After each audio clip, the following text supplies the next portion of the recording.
All right, showtime. Hey, everyone. Oh, that was a weird start. Hey, everyone. Got to get my deep voice going. How old are you, 12? Yeah.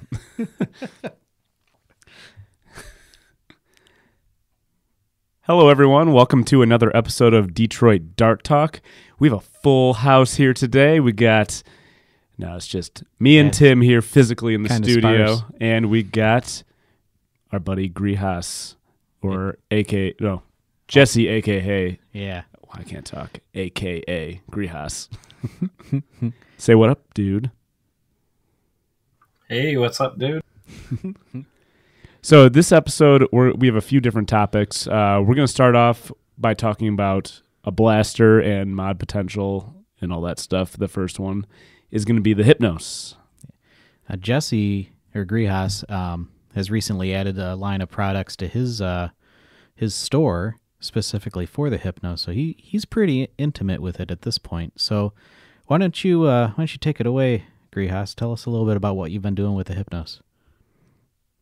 So, on seeing the Hypnos, I definitely knew that it was one of those things that looked like it needed parts, and I thought that one of the things that it could really use is some kind of rail for the left side, because a lot of people are right side, they shoot with their right. So, I thought that why not make something that installs easily enough.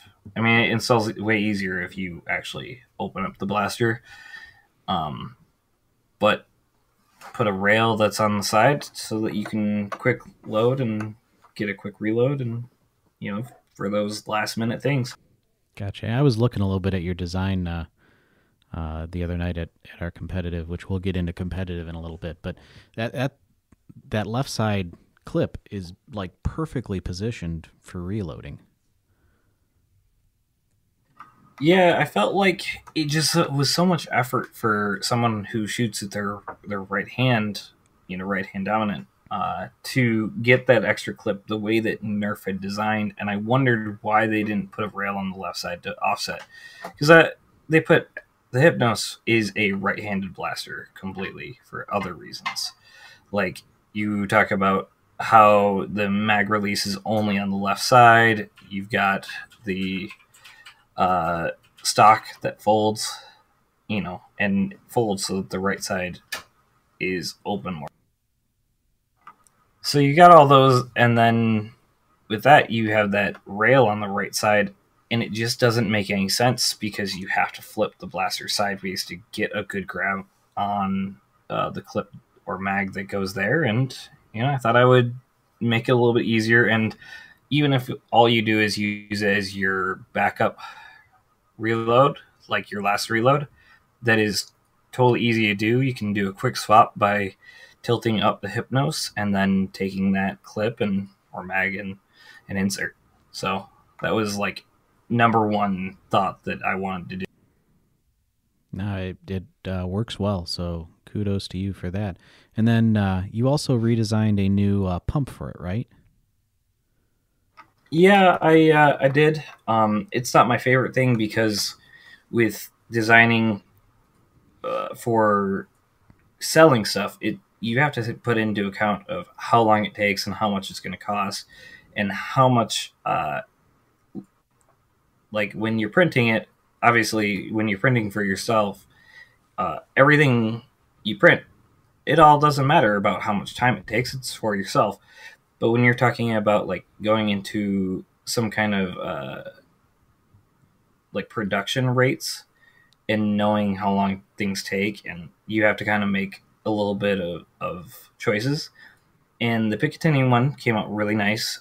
It's unfortunately not as small as I'd like it, but that's mostly because the Hypnos has the tab that goes so low. So I did what I could to cover the tab and then allow a Picatinny insert or rail so that you can use any kind of Picatinny grip. Okay. And it works pretty well.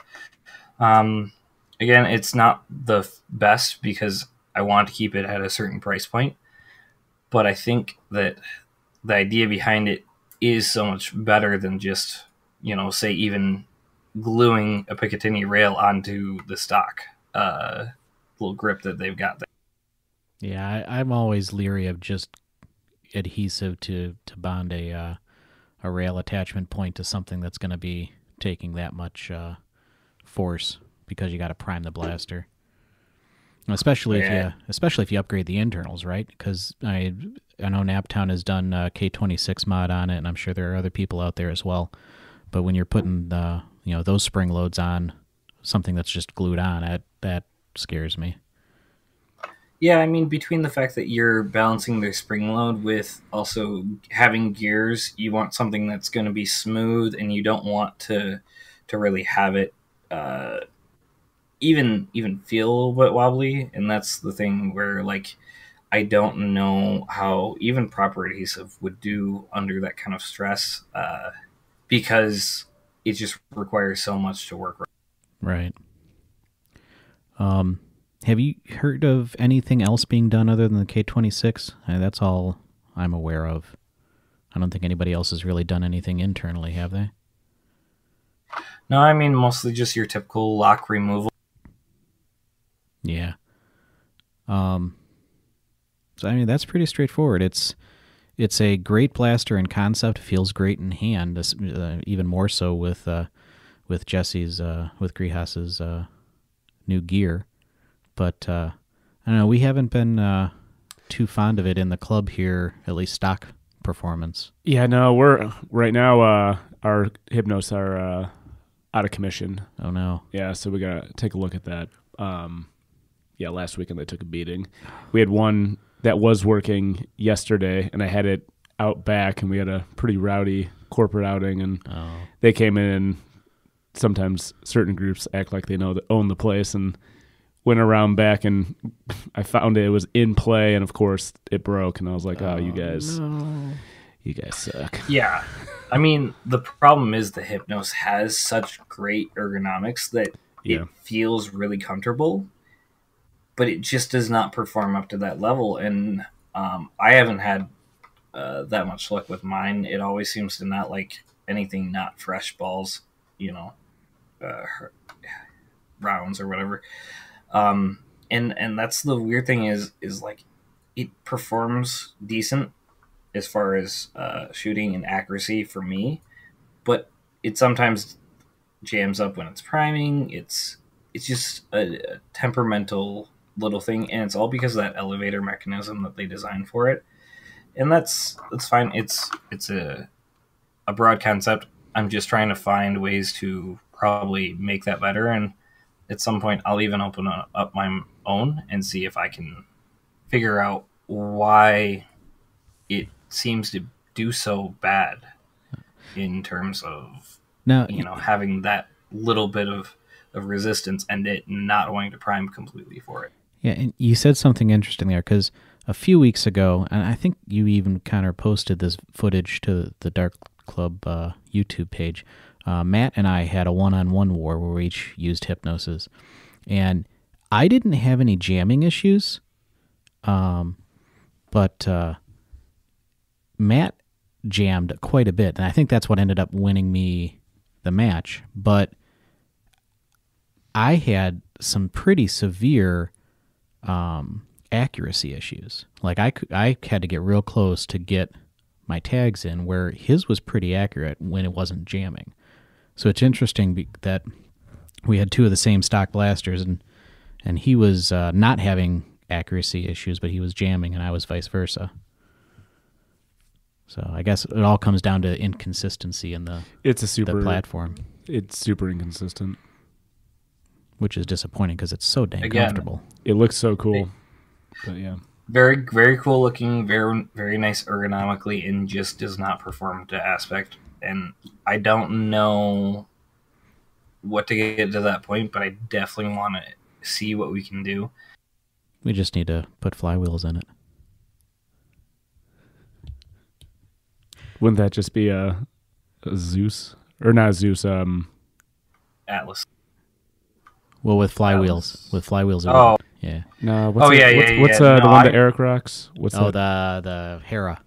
No. Yeah, No? there's the Hera. But the No, Hera there loads is the through the Hera. handle. The Hera's one of the newer. Apollo's out there. A Nemesis is out there. I mean, those are Oh, all the flywheel Chaos? based. The Chaos. That's Yeah. what I'm thinking of. Chaos is. Yeah. And don't get me wrong, its ergonomics are great, and I've joked about putting flywheels in it just to make it work, but I still want to figure out a decent spring based system, and I don't know what will do it right, but I feel like almost like there's a clutch making it so that whenever it has resistance, it stops. I'm sorry, you cut out there for a second, Jesse. A clutch so that it stops what?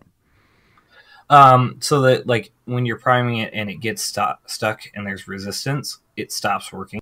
Oh, okay. Yeah, I think I remember you mentioning something about that at our last event. So, Move on. yeah, I think we've said pretty much all we can about the Hypnos at this point until somebody like Jesse figures out a way to make it that next tier blaster. So next we'll talk about recent events, and we actually had our first official scored Detroit Dart League competitive night. We're using the Ion Rush format, thanks to Atomic Dart League for that rule set, and Greehas was there with us. Kind of recorded quite a bit of it, and I think you only ended up playing one match, right? Yeah. But I know you posted like 4 of the matches, and we only got 6 in. So Okay. but yeah, we're absolutely enjoying Ion Rush out here in Detroit. And I love that layout. Very, Yeah. very fast paced. Yep, yeah, it the club's arenas aren't quite laid out to what Ion Rush was intended, but we make it work pretty good. I think we need to tweak it a little bit to help make the 2 halves of the arena more equal. I think that just as is, the I guess what you'd call the near side, the side closer to the entrance, is a little bit has the advantage. But with a little bit of proper placement with cover and whatnot, I think that the far side can just as easily make up for it. What did you think, Greehas? So when I'm out there, like I tried to do Caliburn and I just wasn't doing it. I know there had been Eric sniping, Fuzzy Pete was sniping. I mean, I know he had his prophecy, so he was kind of like playing mid range. But like Eric and Sam were both playing snipers, and they seemed to tear it up because if you stepped out of line, they had a lot of shots on you, and there's a lot of cover too. So it's not like you're not getting enough cover. But once I switched to a strafe, I felt like playing forward a lot more, and I think that the imbalance isn't so bad. It's mostly due to the towers.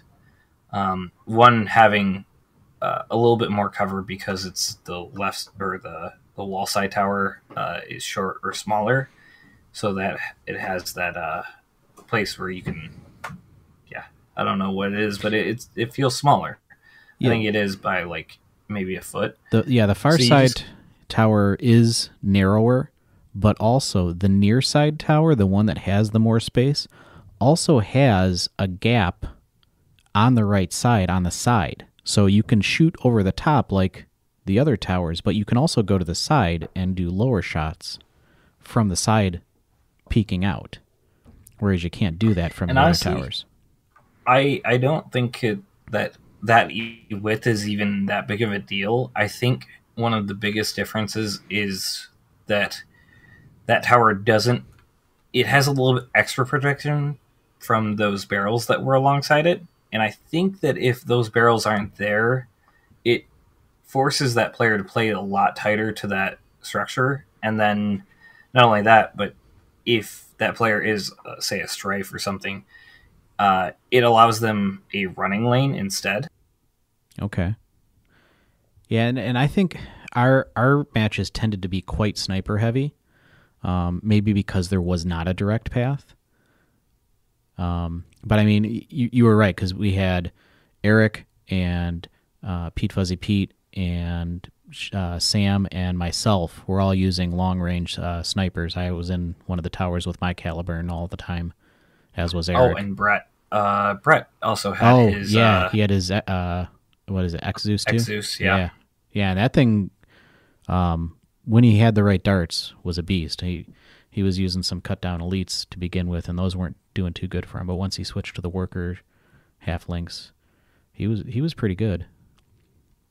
Yeah, I mean, definitely, like in Detroit, snipers are really heavy oriented because of the fact that the field is so thin compared to like other setups, and snipers definitely have a little bit of advantage with those towers in the rear.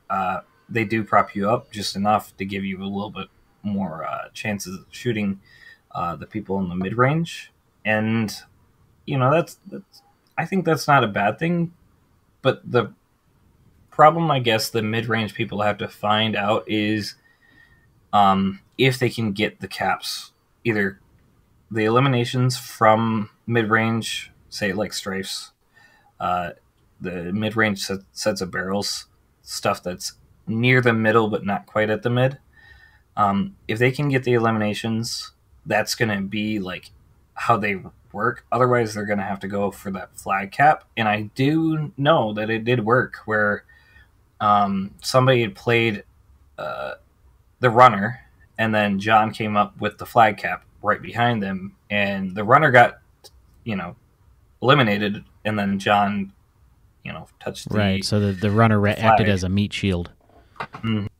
Well, not even that. He was able to throw off the guy sniping Gotcha. because that was really the only way they were going to get close. Right. Yeah, no, there definitely was some good strategy, thinking out. I love the fact. I think that was Chris. Yeah, he was a beast. He was using 25 round drums, so I mean, he had a lot of firepower without having to reload at his disposal too. So, and one of the other things I love about, and we're following in Atomic's footsteps in the way we do this, is how we were never using the same teams in any matches, is the 3 round matches. So it was never a matter of you got too comfortable with the same other 3 players and building up a strategy, because every match somebody had cycled to the other team. So it forced everybody to think more on their feet as the match was going, rather than Yeah, I mean, there were definitely matches where early game it felt like I had gotten tagged out by a certain person, so when they're on my team, I know who's going to play the forward, who's going to play the sniper. And then there were times where as soon as I'm on that other team against that person, I'm immediately trying to figure out the best way to take them out. Right. Yeah, and I don't think we ever ended up in this situation, but you could end up having where the guys that end up playing the forwards, the runners, all end up on the same team, and then you have an entire team of snipers too. So it keeps the balance shifting. Because like you said, we had 4 or 5 people playing heavy sniper, and then we had a couple guys with relatively low powered strifes compared to what the Caliburns and Prophecies and stuff were putting out. Yeah, I know John was running his strafe that was basically a sock strafe with some what are they called? IMRs. The batteries, the 18650s, or yeah, I think he's got IMRs. Anyways, yeah, IMRs. Well, they're called something else too, but he was running that stock strafe with that, and he was still getting tags. There was nothing. I mean, you're talking about 100 FPS, maybe 110 at best.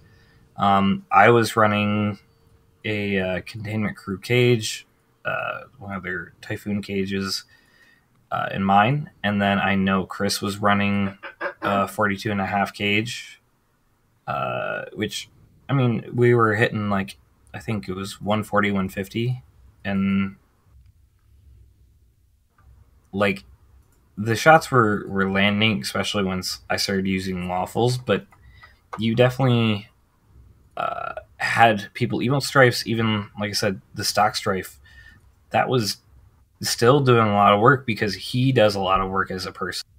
Yeah, he was moving, and the strife. I mean, he had some body parts on it. It wasn't like a super compact blaster, but he still was doing a lot of moving. He made good use of those knee pads he was wearing, running and sliding and diving.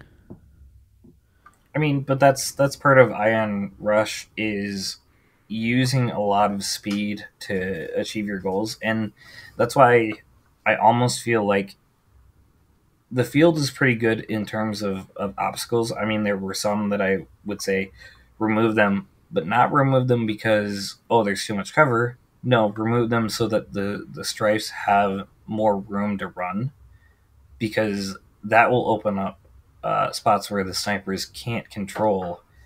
Because then, I mean, at 250 FPS, you will get a lot of shots where you will probably get them out, but having room to run is definitely one of those things that the fitness guys, they'll just make up for.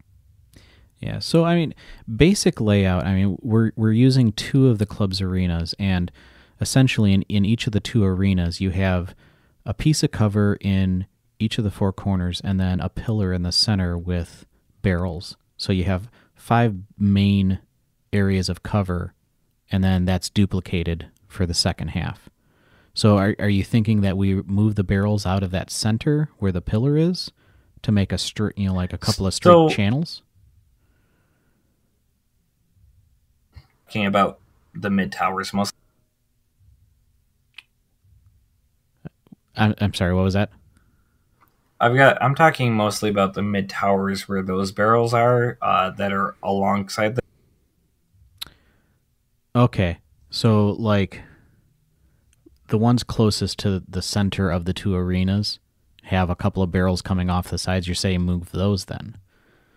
Yeah, I would say move those, and even with the one that's the close side where it has a little bit more tower, you could even put them against the wall so that removes the difference between the layout, the fact that the other tower is thinner. Okay, that's an interesting. We'll have to look at that layout then. I like that. So, do we have it? We don't know when the next competitive. We have is. not set it up yet. No. I know Eric's been looking at actual like indoor soccer fields. Yeah, we've been moving. We're planning to move to Sundays, which I think we've been trying to figure out if there's a venue where we can do it earlier in the day. So it'll Yeah, be I would think.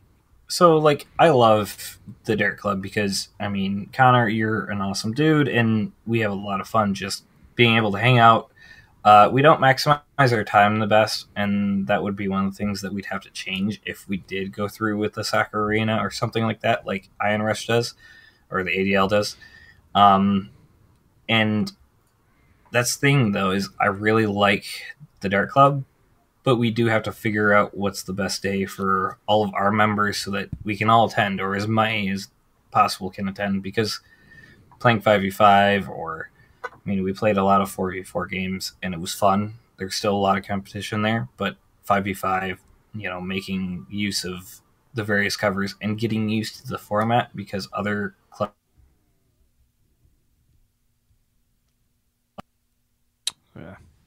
Yeah, you broke up there for the last like 10 seconds. Yeah, you said because other clubs, and then we lost you. Okay, other clubs are running that format where they're, the ADL format where it's small or thin bunkers, not even bunkers. They're thin obstacles that have that little bit of cloth in them. Right. Yeah, it definitely would change our play style some. Moving to a different arena and doing more traditional mobstacles. And it probably would inspire more gameplay like we're seeing out of Atomic Dart League.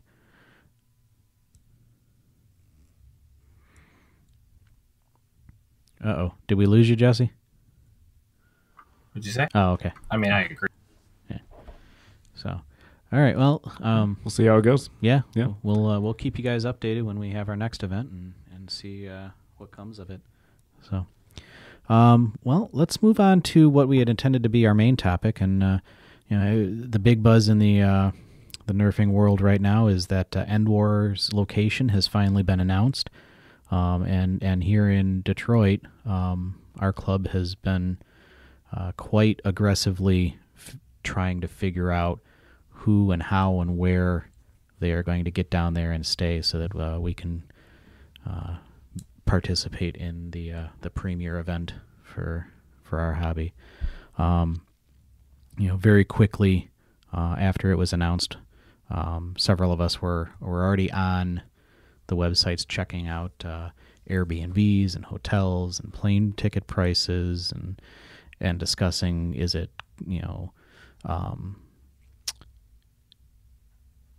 logistically, what's the word I'm looking for? Would it be more? Is it better to fly or drive? Yeah, I'm having a brain. Just what makes the most sense, really, to get words there. Are failing me. Basically, we're pumped. It's happening. Yeah, I'm excited. Talking about like trying to get a party bus, but then you have to worry about like chauffeurs' licenses and things like that. So there's been a ton of discussion going on, and I think everybody has pretty much from our area decided they're going to fly, just because it's, I don't know, like a 14-hour car ride. Yeah, I've done those drives. I can't. Yeah, anymore. we were invited to jump in on a tour bus with a bunch of the Ohio HVZ community, but they're meeting in, was it Columbus, I think? I don't remember. I remember you guys talking about it. Sounds like fun. It'd be amazing, but it's still, what, a 4 or 5 hour car ride for us from Detroit down to where they're meeting, and then you still have to pay for the transportation on the bus to get to Endwar, and then you're at the bus's mercy instead of your own.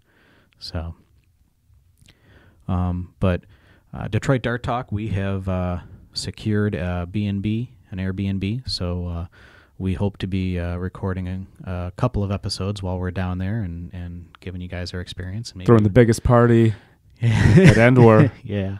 Hopefully we'll have some special guests for you guys in our touring studio, and bring you all the details from FoamCon and Endwar and whatever else may be going on that weekend.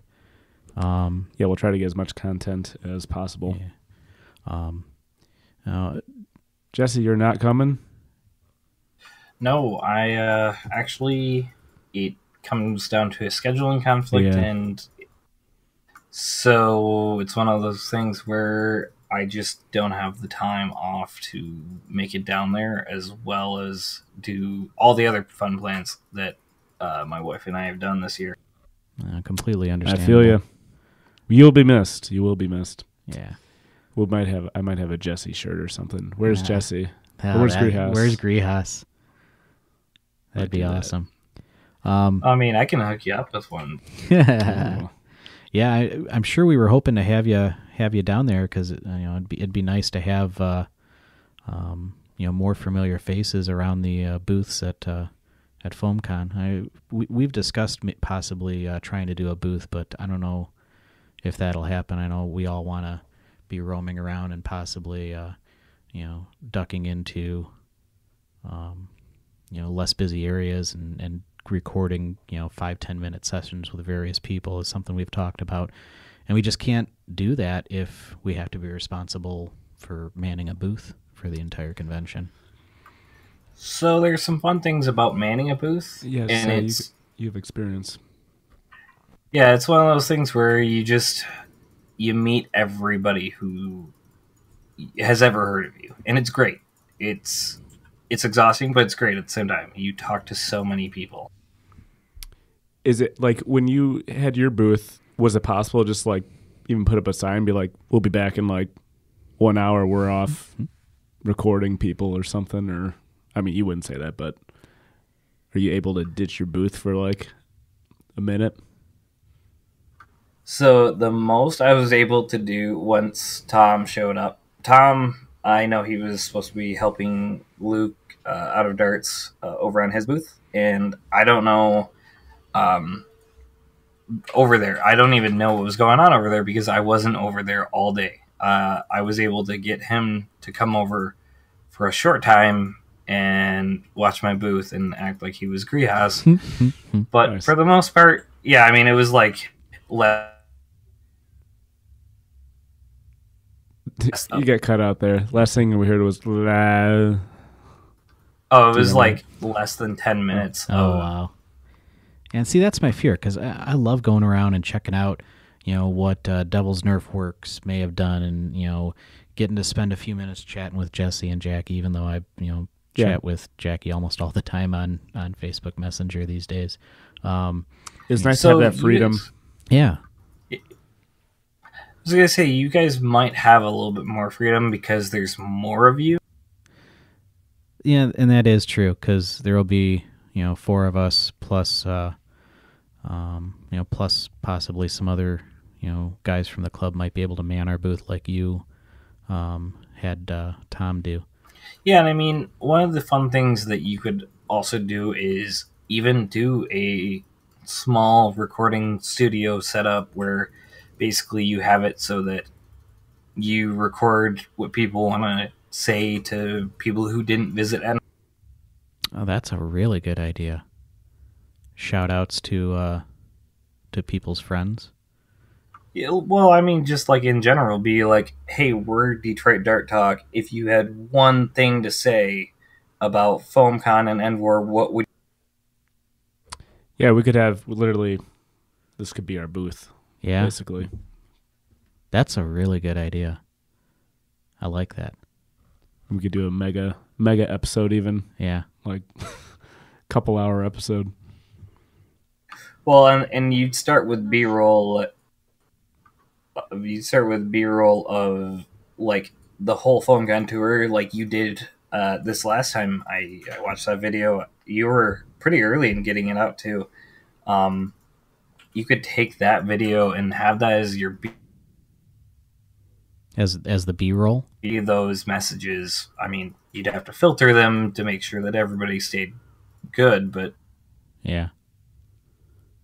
Yeah, and with your lovely new Osmo camera, filming footage going around the Oh, I plan on getting. yeah. I'm going all out for videoing this year. And if we ever need to get away, we could like go to the store and get some like mannequins or something. And just, Yeah, and that's very true. I mean, it's not like we're going to be selling merchandise. So yeah, it'd be very easy to put up a sign that says Detroit Dart Talk is out on recording. Come find us on the floor or something. yeah, exactly. We're not selling like Yeah. printed stuff where we need to explain it. I guess Yeah. I don't know. We probably should reach and out. you're not showing off your shiny new Jupiter or anything. Exactly. Right. It's a very good point. Maybe we will look into getting a table. So I mean, it would be an option, and it would help spread the germs, the news Thanks. of Detroit Dart Talk, because that would just be super fun, and then also you connect with the human element of FoamCon and Endwar and show how it's like to be there. yeah, Yeah, I think we should do it. we'll have to Think it makes we'll have to sense. get a table banner made or a tablecloth. Good. Yeah. Hmm. We're definitely going to like Walmart to pick out our outfits, and we're might as well get everything there. Yeah, have to figure out the easiest way to get our logo on a table runner. 3D I print mean, it. it's not hard. You 3D can even print do, everything. if you've got cloth tables or tablecloth, you can do. You cut out again there, Jesse. We can do what? You can do vinyl.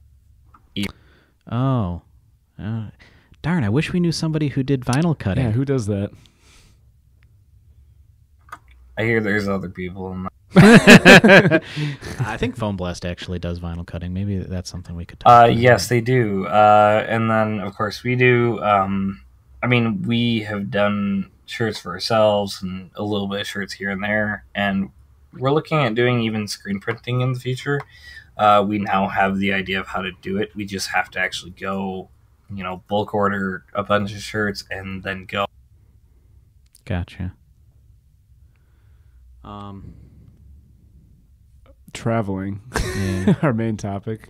Yeah, I so guess, let's you pulled up some TSA stuff. yeah, I wanted to talk a little bit about the various things that we've been discussing and have at least been going through my mind about the logistics of actually doing this travel, because this year it's not just hopping into a car and drudging through the 4 or 5 hour car ride. I mean, we actually have to fly to this one. So obviously the first thing is we're going to an event where we're using blasters, and everybody in our hobby, well, most people in our hobby aren't content with just using stock performance blasters. So you have to bring your own blaster that you've pre-prepared, as well as your gear. And there's some intricacies to doing that. So obviously the first thing you have to hurdle you have to deal with is the fact that you're bringing what is essentially a toy firearm replica on a airplane with you. So that's something that TSA regulates. So I went to the TSA website and I looked up toy guns. Toy guns and weapons is an actual category on their FAQ, which the TSA.org website has a fully searchable FAQ on what can you bring, and it gives a description of what their expectation is, and it breaks it down and says, can you carry it on, bring it in your carry-on bags, or can you do it in your checked bags? And it'll give you a yes, a no, or a yes with special instructions. So for their toy guns and weapons category, it says carry-on bags, yes, with special instructions, and then it says checked bags, yes, no restrictions. And then in the details, what they say is, while these types of toys are generally permitted, we recommend that you pack them in your checked baggage. Squirt guns, Nerf guns, it specifically uses the word Nerf, toy swords or other items that resemble realistic firearms or weapons are prohibited. We recommend emptying water guns, which must follow the 3-1-1 liquids rule. So you need to put your blasters in your checked baggage. Even though it says that toys are generally permitted, you don't want to risk getting to the security checkpoint and then with your $700 exactly blaster. And they do not give back anything that they confiscate. Really? No. I did not know that. They sell it as a way to raise funds. Really? Mm-hmm. So when people get like their drones confiscated, they don't get them back. Exactly. Wow. Yeah. TSA keeps it and then they auction it off. I did not know. Yeah, I would not want, and you know that at the auction, an FDL is not going to go for nearly the love and effort that you put into it. I think a lot of people will be like, what is that? Thinking it's an actual firearm. Exactly. So make sure that your checked luggage can handle your blasters. If you have a 3D printed blaster you're bringing, like an FDL or a Caliburn, make sure that you package it appropriately. But remember that TSA is going to be going through your baggage. They sample about 5% of the baggage that's going through, and I think they are x-raying everything. So if they see something that looks like it was questionable, they're probably going to target that as one of the 5%. So you want to make sure that however you securely package what you're taking in your checked luggage, it's easy for them to get to and inspect, because if you have your blaster wrapped up in a bunch of bubble wrap to help protect it, they're going to cut that open, and they're not going to take the time to properly secure it again. They're going to rip it open, check what it is, throw it back, and then zip it back up. So what I plan on doing with my FDL is layering it inside a couple of layers of clothing. And I don't know, I might even write a very quick, easy-to-read note to TSA and lay it on the top of my my clothing there. I've been researching, or been trying to find whether or not that's kosher or not. I haven't found anything yet, so I'm going to keep looking. Yeah, I mean, it couldn't hurt, I feel. What if you got like one of those like cheap cases from Harbor Freight or something? You know what I'm talking about? And just like with the foam in there and just kind of cut out a groove, See- kind of like what you have, but like a smaller, I don't know if if that'll freak them out or something. I'd be concerned that would freak them out more. I'm still going to do more research onto the best way to transport it. Like with that, and just getting a Sharpie and being like Nerf blaster or something on it. I'm going to reach out to Jesse because I know that he shipped his because he went over to Terminal Infection in Scotland, but he and Drax shipped their FDLs and picked them up once they got. Yeah, over. I was gonna say. Do you think that's the best way to do it? Because the FDL is way more electronics than normal. I'm like, I wonder how it would be to like have that even on the plane, even on your check. So Right. One of the things that I looked up, and this wasn't from the TSA website. This was from I think it's realsimple.com had a quick checklist of things, and it does say small portable electronic items such as smaller than standard size laptops, cell phones, tablet devices. They're okay. They don't. The smaller items don't even need to be removed from baggage during screening. So I mean, you are allowed to transport electronics like that. You just can't have the batteries in them. Like drones were something that was mentioned too, and I should have pulled up the drone entry on the TSA website, and I didn't. But it did say that drones needed to be checked. So I really feel like an FDL falls into like the same category as a drone for that aspect because the FDL-1 was made from a drone, so it's got a lot of the same internals. That's definitely how I would go about it because the FDL, it's not just the flywheels or just the motors or anything like that. It's all the electronic circuitry. Other than that, that's what's going to look a little bit sketchy. Right. It's not going to be the motor. Yeah, you have two printed circuit boards. You have the display. You've got the pusher motor, the two flywheels, obviously. So yeah, there's a lot of wiring going on in there. Yeah, I can only imagine what that's going to look like on an X-ray. Yeah. A spring-powered blaster like a Caliburn or a Spring Thunder or something, that's going to be a lot more straightforward.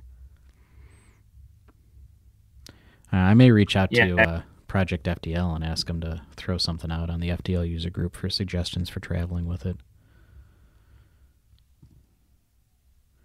And the other part of the FDL that I'm going to have to be dealing with is my batteries. Now, TSA has a specific entry for lithium batteries, and what they say is that lithium batteries with 100 watt hours or less can be carried on and can be checked with special instructions.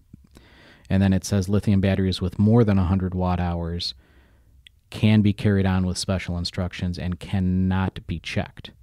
Now, it uses the term watt hours, which is not a term we commonly use in our hobby. We're more familiar with the term amp hours or milliamp hours, but there's a pretty easy formula to convert amp hours into the watt hours that they're talking about. And so amp hours versus watt hours. Amp hours is a measure of the electric current, and watt hours is a measure of the electric power. The relationship between the two can be figured out by multiplying your current in amps by the voltage of the battery, and that will give you the power in watts. So I ran that calculation on a couple of the common batteries we usually use. So for the 2S graphene 950 milliamp hour, that is 0.95 amp hour times 7.4 volts brings you to 7.03. And then the nanotech, which is what my FDL uses, that's a 1.5 amp hour times the 11.1 voltage brings you to 16.65. So both of those batteries, and I would think that most of the batteries that we're using in the hobby fall well under that 100 watt hour mark. But everybody in the hobby that I've talked to has always said, just carry it on. And even more so, if you have one of those blasters in your checked baggage, it's better to have the stuff separated. So you definitely want to carry on your batteries in your carry-on versus your checked luggage. Everything I've heard from other sources has definitely been about carrying on batteries. I'm sorry. that What was that, Jesse? You started to break up again. everything I've heard is that you should carry on your batteries. You're not going to hit that limit unless you bring a lot of batteries. Right. Yeah, and like I said, even though the TSA says on their FAQ that you can check it if it's under that amount, it's still just better practice to carry it on, and then you can, claim it as you're talking to the TSA agent during security check. The last thing that I've been worried about is what type of conditions my stuff is going to be subjected to while it's in the cargo hold and whatnot, because my entire blaster is 3D printed. Some of the gear I have on my belt for holding magazines and stuff is 3D printed. So I didn't know. So I was curious what type of conditions the cargo hold goes through. So the example that I found is asking about bringing chocolate. And so what I found is that the cargo hold of a modern jet is pressurized and air conditioned just like the passenger cabin to minimize internal stress. But a lot of the components that deal with that are down in there as well. So depending on where your luggage is put in the cargo hold, you might be in a warmer area or a softer area. But generally, it's not going to get above a temperature that would melt the chocolates that I was talking about in this example. So if it's not going to melt chocolate, it's not going to melt PLA. But it might get pretty cold. It talks about getting down as low as 7 Celsius. So your PLA parts should be safe from heat stress in a cargo hold. Good to know. Yeah. Anything to add, Jesse? I mean, I've only flown, once or twice in my whole life, and I'm gonna be honest that PLA, you're talking about having such a low glass transition temperature, but because airplanes and air travel is all about making sure everything arrives in the same condition it left, they're more than likely not going to let anything be that hot. So it should be fine at the most. You just don't want to try and compress a lot of your PLA printed stuff. And that would, even if a PLA printed object is sitting under no compression, it's really not going to do that much in terms of messing with heat until it's way too hot. It's just once it's under a pressure will it matter. So it should be fine in the cargo hold. Now, the glass transition temperature of PLA is 63 Celsius, right? I think so. And so that translates to 145 degrees Fahrenheit. So it would have to be pretty darn hot in that cargo hold to hit the glass transition temperature. Yeah, and it could happen, but it's going to be unlikely, and it's going to probably be... It's going to probably what? Oh, I was just saying it could happen. Like, there are freak accidents, but yeah, where like something isn't cooled correctly or something like that. But it's not going to likely happen. It's not likely, without and somebody. Yeah, without them realizing that something's going on. And also, if you do have your blaster protected in your checked luggage, it's going to take some time for that heat to radiate into your luggage where your blaster is protected. So that will help some too. So those were my concerns with trying to get my gear down there.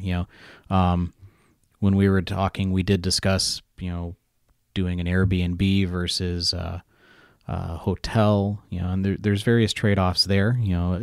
We ended up going with the Airbnb because it is much more cost-effective, but there's not a whole lot of availability there. I think when we started looking, we booked ours right away as soon as the announcement was made, and there was only about 20 Airbnbs in the area, and a couple of those were really expensive because they were targeted towards larger groups.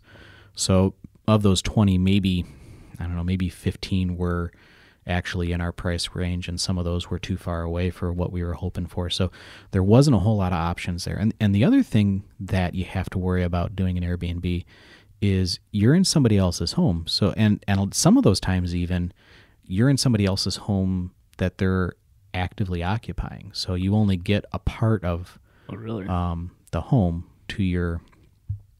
for your use. And if you have multiple people, or if you were hoping to have people over after the event to party like we had discussed, that's that's something you have to take into consideration for doing an Airbnb. Yeah, you get the better space and you get some of the comforts of home, but you don't have as much freedom because you're in somebody else's personal space. Whereas if you go with a hotel room or a suite or something along those lines,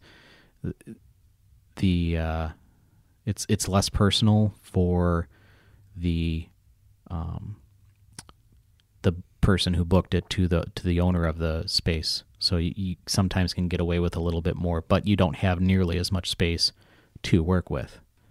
So like hotels, motels, those tend to have a lot more availability, and sometimes could be closer to the venue, but you're not getting nearly as much the space and the comforts of home. So I guess I will say that I spent some time at an Airbnb for Athens this last year with Tybeck and Jangular. Yeah. And I mean, it was a good time doing there. I mean, it was very quiet for us. The house was a little bit off the beaten trail, so it wasn't like that close, but it wasn't too far. And hotel or motel, and it was pretty comfy. And it worked out really well for us because of the group that we were with. All three of us, well, we had our wives, but we respected each other's space really well, and having a full kitchen was really nice, and being able to actually have amenities that you don't typically get in a hotel. Right. Yeah, I'm looking forward to our Airbnb. I think we will definitely feel more comfortable than trying to squeeze as many people into our hotel room as we did. Oh my gosh, year. I was not jealous of that situation. Yeah, we had. You guys were what, across the hall from me or something, or a couple doors down? Yeah, we had. Got people sleeping under the kitchen sink, or the. So we had the suite that the Super 8 offered, and then we ended up somehow with 9 or 10 people in the room, and it was supposed to be 6 people max. It had 3 queen size beds, so it was 2 people per bed. We somehow ended up with 9 people. It looked miserable. Tom and his fraternity brother were on the floor. Andrew and his wife had one of the beds, and their son crawled under the sink and slept. That's what I just remember. with a comforter. You guys drove. You guys got in late too. We did. That just sounded all around just like. Yeah, I honestly didn't mind it too much, but we were cramped. So I'm definitely looking forward to having the comfortable space this year. So. Yeah. Oh, yeah, I mean, having a lot of rooms. I'm sorry, what was that? Having a lot more rooms, what? It was really nice just having the extra room and having the space, because I would not do well with cramped up with people. Even though I like y'all, it's just too close. Yeah, and they always say, sit out a mission if you need to. Don't risk your health to play everything. And I ended up having to do that for, I think it was mission 3 or mission 4. One of the missions I ended up sitting out, and luckily everybody else went out and played. So I had the room mostly to myself. But if everybody had been there at the time, that would have been, trying to nurse myself back to health. That would have been a little bit nerve-wracking. I will say that after FoamCon, we were just whipped. So we didn't do too much on that night, and then there was this whole missions and things, and we didn't make it to mission 1. We showed up for mission 2, and really we were almost team no mission. I know J Nerf and Bowololo pulled that whole no mission thing going, and that was pretty funny. I think I've missed that. What's the story there? So I don't know if they were just avoiding the mission objectives or whatnot, but they were the whole thing when I met up with them was hashtag Team No Mission. So were they like dossier hunting, or were they just out like walking the campus? I don't know with those guys. I'm sure they were dossier hunting. I'm sure they were doing other stuff related and just having fun. They're a bunch of goofballs and they're hilarious. And I'm sure they went and enjoyed themselves. But I was not going to Athens. It was a lot of fun. FoamCon tired me out. I missed out on even playing Iron Rush on FoamCon, and I would have loved to do that. Yeah, I missed out on doing that too. But doing Endwar, like at that point, we're already in Georgia and we're tired from day one, and I'm like, do we need to do missions? Do we really? Like, we'll get out there. We'll go play a little bit, but yeah. And I'm super excited. Like, I was seriously considering joining Tom on Rescue Squad this year until I found out that the theme is Harry Potter, because that's a huge thing in our house. So I'm super excited to go see Endwar's take on a Harry Potter HVZ, having already been to Youngstown and seen them put on a very good Harry Potter HVZ. So I'm yeah. And the one thing that I'm like, I know I'm. We lost you then. I get that people have fun with it. We lost you there again for a second. You know the one thing.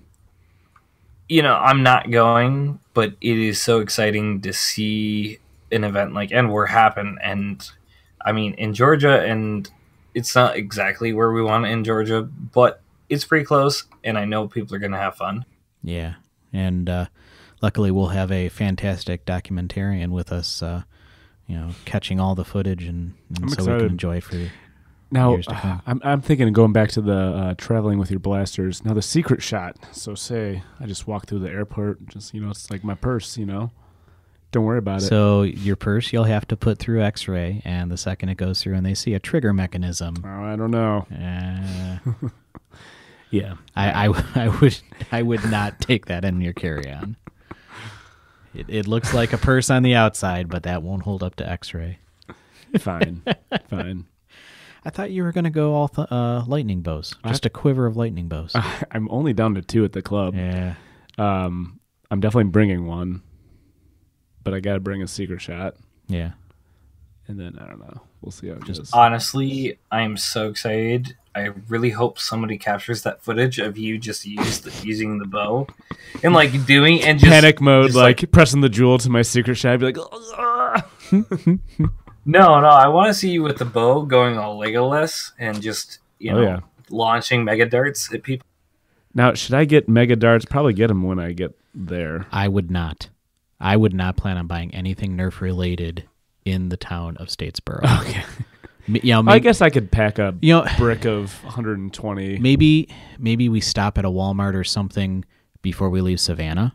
But you got to think about that. So using the numbers from Endwar this past year, they had 700 people. You have 700 people coming into the city of Statesboro, and they're all going to be going to the same couple of retail and buying anything that is decent for our hobby. So I need 700 mega darts.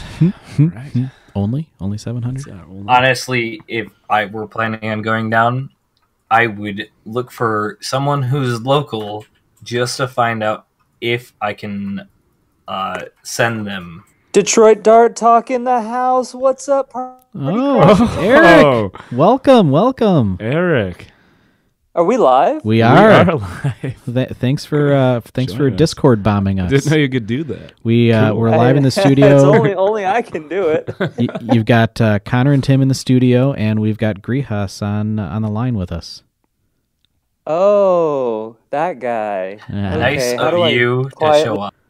How do I quietly back out of this? You can't now. Eric joins in, mutes Greehas. Yeah. It's kind of funny. You joined in. I don't know if I can do that.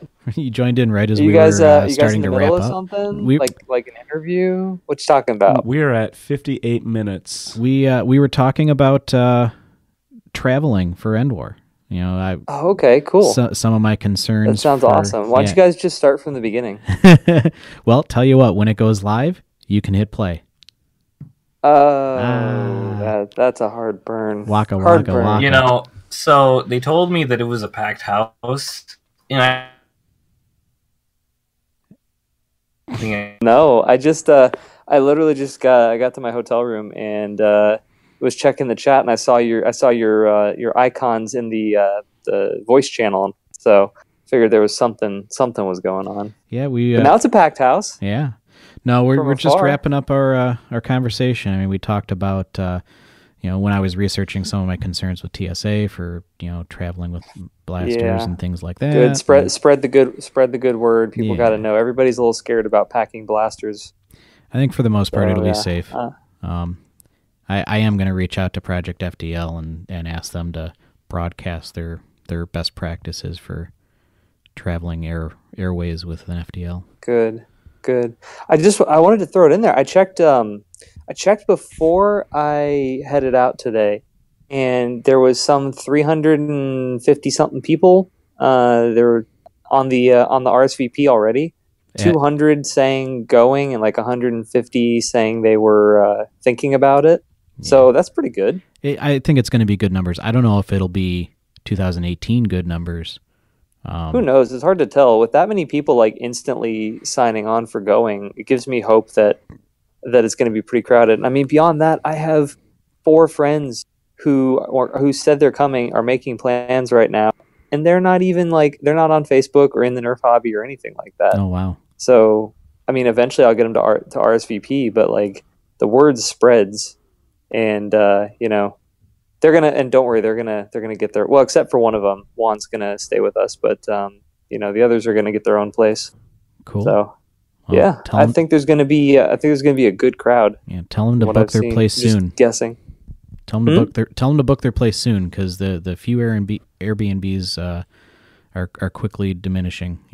When They'll probably just get a hotel. Yeah. Honestly, yeah. I think they're just gonna get a regular hotel room. Yeah, Eric, I think when you and I were So. looking, there was like 20 in the area, and when I logged in earlier today just to check, there was only, I think it said like 7 or 8 left. So Yeah, so lodging's they're booking going, up. and all the good ones are going for sure. There's some weird ones, like our guys booked the top of a really nice house. Is that the but one they ended up the going peop- with? The yellow one with the red door? Not too far, beautiful country farm home, and they are taking the top floor, which is above people who live there already. So Gotcha. yeah, kind of not the best, but they're not out to party. They're there to play. Right. And honestly, I don't know how much time we'll even spend in our place. But Honestly, yeah, it's just missions go pretty late, and unless we bail on a mission to recoup. I don't think we have an official schedule, but rumblings and murmurings, indicate it'll go pretty late, right? Yeah. And all I can say is, you guys have fun with that. I will watch from the sidelines here in Michigan. we'll miss you down there. we'll FaceTime you. We'll duct tape an iPad to Tom's face, and Oh, join to the mobility board. Yeah. Oh, well, I have an Android, so I can't do FaceTime. I'm sorry. we'll Skype it. Well, there's I other will. I'm videos. totally up for it. We'll get a Terra Scout and We'll somehow get you to. Oh yeah. We'll YouTube live stream it from the Dark Club channel. No, but my face has to be down there, so we will hook that up where I will somehow link up with you. And I mean, there is video chat with Androids. I just don't know which one. Yeah. of you We'll has. make Tom your avatar. Yeah. You could be the physical avatar. I am. The back of Tom is Greehas, and the front of Tom.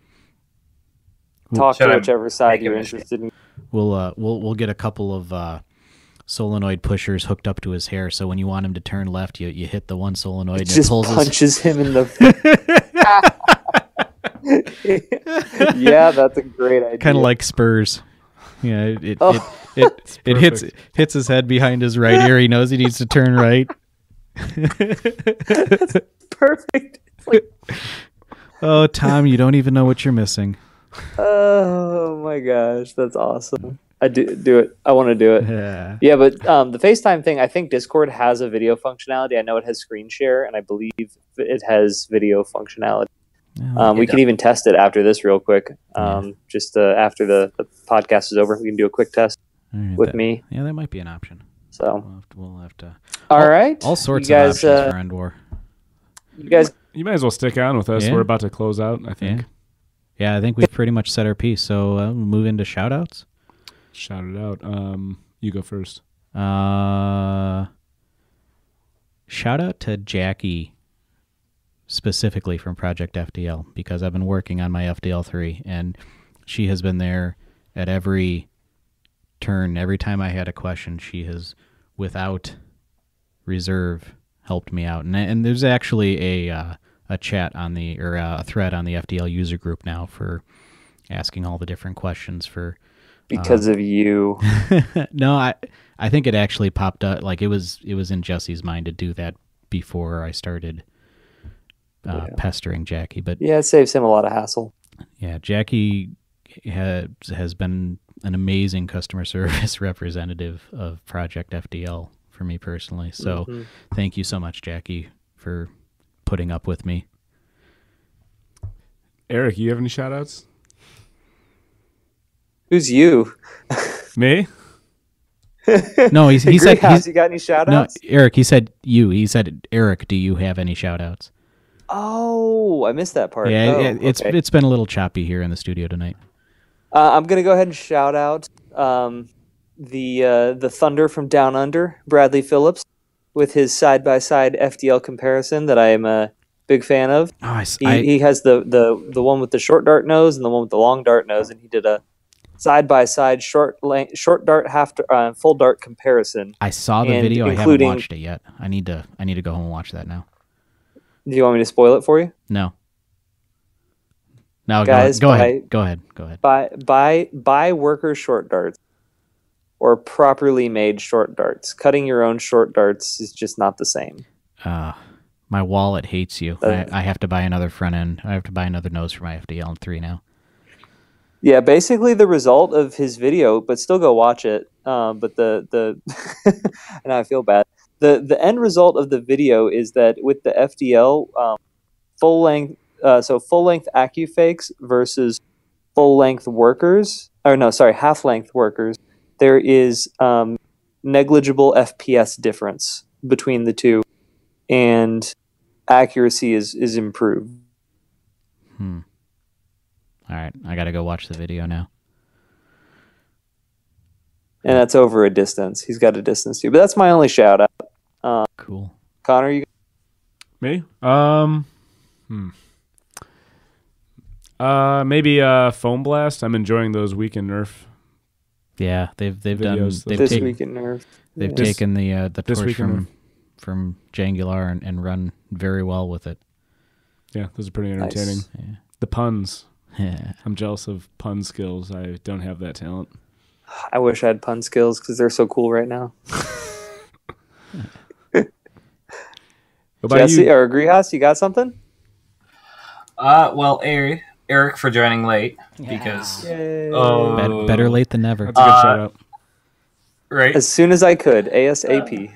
Man, that was late, like 58 minutes in.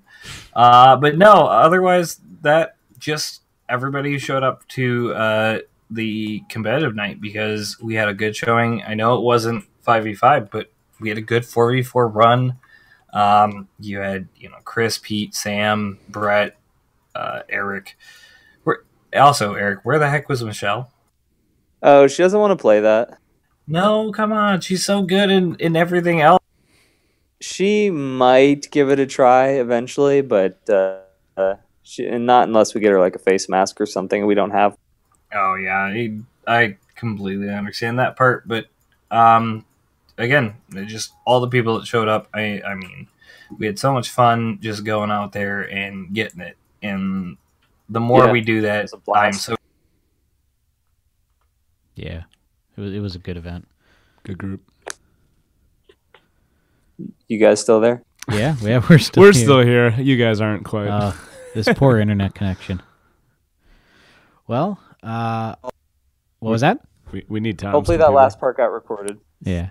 No, it did. I mean, Everybody in the audience, apologize for the technical difficulties right now. Hopefully this is coming through. yeah, I mean, Greehas, I can hear myself just fine. Yeah, we can hear you. Yeah. Greehas, to put this in perspective, when we came into recording today, we thought it was going to be us and Tom and no Eric, and it ended up being us and Eric and no Tom. And we're really happy you were able to do this, Yeah. Greehas, because Yeah. it would have just been me and Tim. Yeah. No, we definitely appreciate that you would have jumping been in interesting. and having fun.